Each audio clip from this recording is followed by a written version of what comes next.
Oh mon dieu, un épisode de ciné-critique plus d'un an après le précédent. Mais est-ce que je rêve? Eh bien non! C'est le retour! Salut à tous, bienvenue pour ce 4e épisode de ciné-critique. Et aujourd'hui, je m'attaque à American Beauty. Ouais, c'est bon d'être de retour.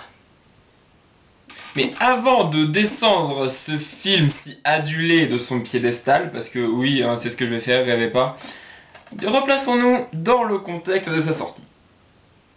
À la fin des années 90, Alan Ball cherche des boîtes de production pour son scénario satirique du rêve américain, mais n'en trouve pas. C'est alors qu'il est approché par des producteurs de chez DreamWorks, fondés quelques années avant par Spielberg, qui décident de le produire et de le réaliser. Et pour cela, ils vont dénicher le metteur en scène de théâtre à l'époque, Sam Mendes. C'est ainsi que le film American Beauty a pu voir le jour. Donc non, vous ne rêvez pas. Après avoir reviewé Spectre dans le premier épisode, je retrouve ce cher Sam Mendes pour m'occuper de son premier film. Mais avant tout, de quoi parle ce film?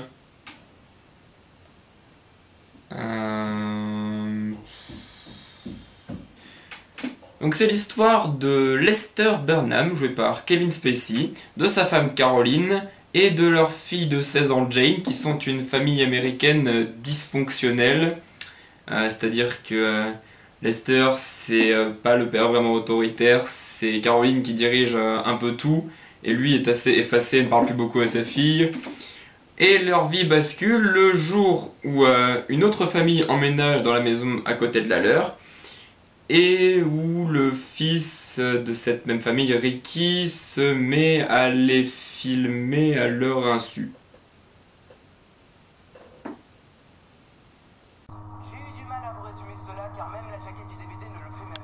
Je suppose que vous l'avez compris à mon résumé, le scénario est d'une platitude et d'un inintérêt assez élevé quand même. Tout ce qu'on suit, c'est des personnages de leur vie quotidienne. Non mais quitte à faire ça, autant vivre la vraie vie et pas retranscrire ça bêtement dans un film, sérieux. Et tout ça enchaîne sur des scènes de dialogue qui sont longues au possible, et redondantes, et ennuyeuses, et qui durent inutilement. Oh, au bout d'un moment, on n'en peut plus.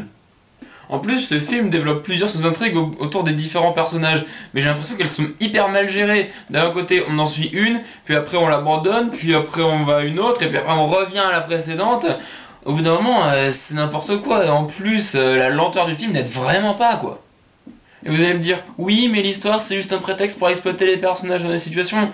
Ok, jusque-là, ok, mais alors, rythmez mieux l'histoire, c'est pas compliqué, enfin. Ok, on a de bons personnages, j'y reviendrai, mais niveau scénario, franchement, mais c'est juste la vie telle qu'on la connaît, hein, la vie ennuyeuse, quoi, et on n'a pas envie de voir ça dans un film, sérieux. Donc clairement, Oscar du meilleur scénario original, non. Très clairement, non. Un scénario aussi mou et aussi peu captivant, non. Mais, il y a les personnages. En effet, les personnages de ce film sont parmi les plus nuancés, les plus tangibles, c'est-à-dire qui pourraient le plus exister, qui m'a été donné de voir. Vraiment, on a 5 personnages qui sont vraiment fascinants. En premier, nous avons Lester Burnham, personnage central, le père de famille avec un boulot minable qui se fait mener par sa femme et dont la fille ne lui parle même plus depuis des mois, qui va changer une fois qu'il rencontre l'amie de sa fille, Angela. Il va en tomber fou amoureux.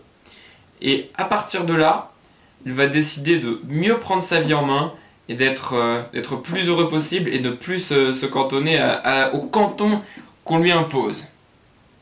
J'ai d'ailleurs vu une symbolique assez intéressante dans les roses que cultive sa femme Caroline. Pour moi, ces roses très rouges représentent le désir, le fantasme, je dirais, de Lester. En effet, au début du film, on voit Caroline couper des roses. Ça veut dire qu'elle lui coupe tous ses désirs par le fait qu'elle le mène. Et lorsqu'il rencontre Angela, toutes les scènes fantasmées où il est avec elle, il y a des pétales de rose très rouges. Et ils sont également dans les scènes où il désire quelque chose de profondément humain. Je vous passerai quelques extraits là, par là. Mais par exemple, le fameux plan où Angela se baigne dans des pétales de rose, par exemple, ou une scène fantasmée où il l'embrasse, il sort de sa bouche un pétale rouge. Donc pour moi, ça représente ce fameux fantasme, ce fameux désir, que ce soit dans sa tête ou dans les plans. Mais avant de parler des plans, intéressons-nous aux autres personnages, à commencer par la mère de famille, Caroline, qui, au début du film, mène sa famille à la baguette et qui veut une vie tranquille. C'est une agente immobilière qui est en concurrence avec Buddy Kane, surnommé le roi de l'immobilier, qu'elle va rencontrer à un séminaire et elle tombera en admiration totale devant lui et devant son assurance à ne jamais montrer ses faiblesses. Et c'est ça qui va l'inspirer pour la suite. Et enfin, pour compléter la petite famille, nous avons la fille de 16 ans, Jane, qui est un peu une ado complexée et qui se cherche encore et qui veut en fait rentrer dans le moule qu'on lui impose en fait. Ce serait un peu ça. En fait, elle a peur de ne pas être comme les autres. C'est pour ça qu'elle va chez les Pom-Pom Girls par exemple, à faire des spectacles entre les matchs de basket ou ce genre de choses pour absolument être comme les autres parce qu'elle a peur d'être différente. Mais je vais maintenant parler de deux personnages en lien avec Jane, à commencer par Ricky, donc le fils des nouveaux voisins, qui aime filmer des images de personnes ou d'autres, comme un oiseau mort par exemple. Il filme beaucoup ce qu'il voit parce qu'il est à la recherche en fait du beau. Et en fait, il cherche les plus belles images possibles. Et en plus, dans leur contexte, qu'il dit, ça permet d'avoir un état vraiment de beauté presque parfaite. Tout en étant quand même dans les côtés un peu sombres, en vendant de la drogue, en faisant des manigances et des arrangements à l'amiable avec ses clients. Mais son truc à lui, c'est de filmer pour capter le beau. Et enfin, en cinquième et dernier personnage intéressant, nous avons la meilleure amie de Jane, Angela, qui fonctionne en fait par opposition à cette dernière. C'est-à-dire que Jane était quelqu'un de très renfermé et qui se cherche encore. Elle est très sûre d'elle et persuadée de s'être retrouvée. Et le truc, c'est que elle cherche à être originale, à être vraiment quelqu'un, mais on lui rappelle à un moment du film qu'elle n'est que banale et inintéressante. Ce que tout laisse supposer, mais évidemment, Lester ne la voit pas comme ça, lui. Du coup, c'est assez intéressant. Deux amies très différentes. Donc voilà, nous avons de très bons personnages. Je n'ai pas parlé d'autres comme les voisins ou les parents de Ricky, parce que finalement ce sont des personnages assez classiques et assez anecdotiques. Donc, est-ce qu'ils sont bien mis en valeur?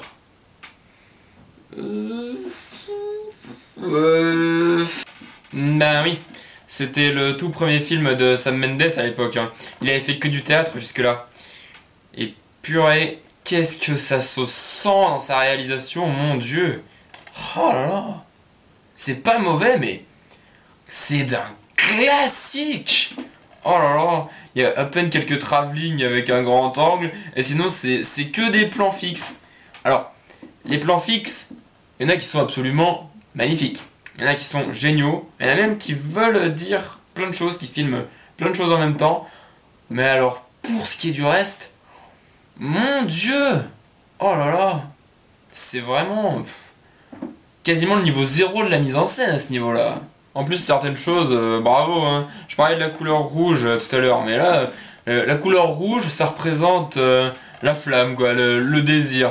Bravo Sherlock, hein, c'est vraiment subtil. Enfin, il nous l'a prouvé avec ses James Bond, Sam Mendes, il sait pas faire dans la subtilité, non. Non, pas du tout. Donc voilà, la mise en scène, quasi inexistante. C'est des plans, des beaux plans certes, mais des plans quand même. Et sinon, mais il y a rien, quoi. C'est le vide. Je sais, c'est son premier film, mais quand même, il avait fait du théâtre, oui, bah ça explique les plans fixes, mais clairement, l'Oscar du meilleur réalisateur, pour moi, c'est un grand non. Encore une fois, c'est non. Vraiment. Bien. Mais pour ce qui est des plans, il y a tout ce qui est lumière et photographie. Et alors là, par contre, waouh. Juste, waouh. C'est sobre, mais c'est tellement efficace. Les plans sont... La photographie des plans est juste dingue. Il y en a vraiment des plans absolument magnifiques.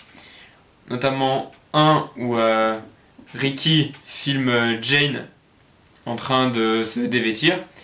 Et la fin de la première rencontre entre Lester et Ricky. C'est les deux qui me viennent en tête. Je vais vous les mettre là. Vous voyez, niveau photographie, là, il y a vraiment du bon travail. Et il y a même des scènes en basse lumière, donc vraiment dans l'obscurité, qui restent pourtant visibles et agréables à l'œil. Contrairement à là-dedans, je sais pas si vous vous souvenez. Enfin, c'est vraiment il y a vraiment un travail sur les lumières qui est juste dingue. D'habitude, c'est globalement filmé en lumière naturelle, je pense, pour les scènes de jour. Mais quand il y a des scènes un peu plus surnaturelles, on voit vraiment tous les détails, c'est ultra bien géré, vraiment bravo. Et donc c'est un grand oui pour l'Oscar de la meilleure photo. Vraiment, regardez certains plans, vraiment c'est simplement mérité. Bien. Passons maintenant, nous avons déjà vu les personnages, aux acteurs. Alors là, niveau acteurs, c'est simple, ils sont tous excellents. Sauf Annette Bening, l'interprète de Caroline, que j'ai trouvé assez irritante en fait. Des fois, elle pouvait être juste, mais alors, des fois, vraiment, quand elle essaie de vendre la maison, par exemple, regardez cette scène, vraiment, elle a des mimiques, vraiment, des grimaces qui sont ultra crispantes et qui font pas du tout naturel, vraiment. Alors, elle, j'ai vraiment pas aimé son jeu, quoi. En même temps, c'est vrai que j'ai vu American Beauty avec elle. Donc je sais pas si elle est vraiment mauvaise tout le temps ou si elle est juste mal dirigée là. Faudrait peut-être que je vois 20th Century Woman où elle a joué récemment. Mais sinon, tous les autres acteurs sont excellents. Thora Birch dans le rôle de Jane, Mena Suvari qui joue Angela et qui a été vue quelques mois avant dans American Pie dans le rôle d'Esther. Donc là elle joue Angela et elle est vraiment excellente.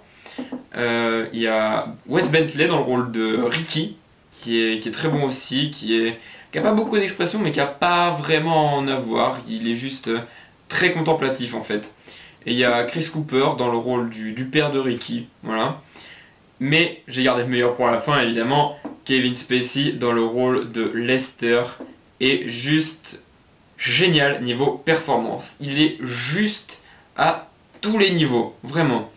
Mais quand il voit pour la première fois Angela, il est bouche bée, il a la mâchoire qui tombe littéralement.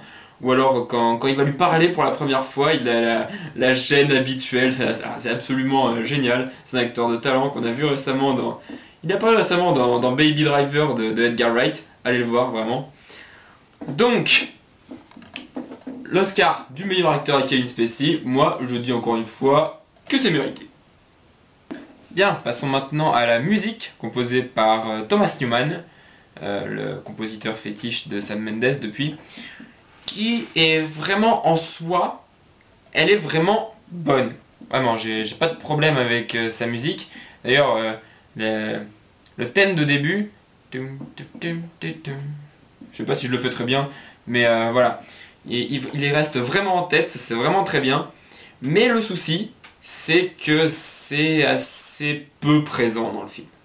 En effet, comme j'ai déjà expliqué, il y a de trop longues scènes avec des personnages qui parlent limite au ralenti et qui n'ont pas de musique. Et donc c'est ça qui les rend encore plus ennuyeuses. Franchement, mettre une de ces super compositions dans cette scène et la faire monter crescendo, ils le font des fois mais vraiment pas assez souvent, ça aurait permis de donner du film du rythme quoi. Du rythme s'il vous plaît. Parce que c'est vraiment ce qui manque et je suis sûr que des musiques aussi bonnes auraient pu apporter un meilleur rythme au film si elles étaient mieux utilisées.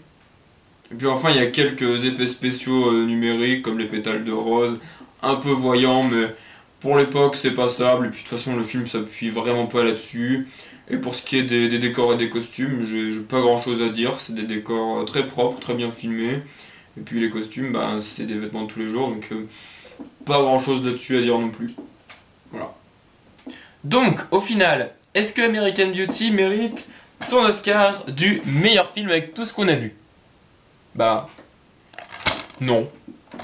Non. Franchement, il y a trop de choses qui vont déranger pour lui laisser gagner un Oscar du meilleur film. Donc voilà. Il a gagné 5 Oscars. Moi, j'en retiens que 2. Meilleure photo et meilleur acteur. Le reste, je vois pas en quoi ça méritait un Oscar. Ah d'ailleurs, petite anecdote assez marrante.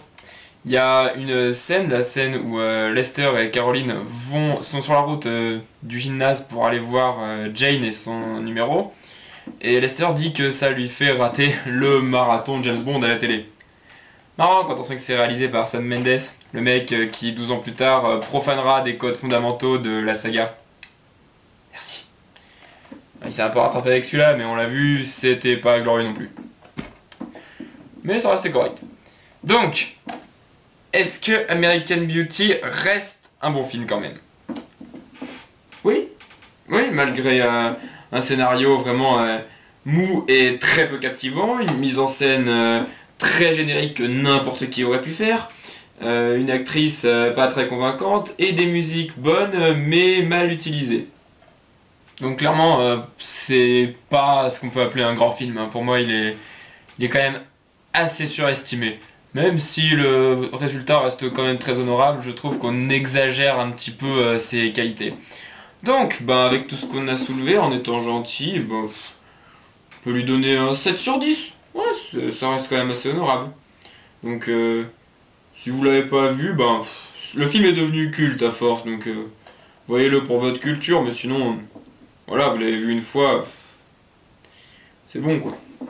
Ce film ne changera ni votre vie, ni votre vision du cinéma. Bref, c'est ainsi que s'achève ce 4e épisode de Cinécritique. J'espère que le retour vous fait plaisir. Je suis désolé s'il y en a pour qui c'est leur film préféré, mais bon, les goûts, tout ça. Hein.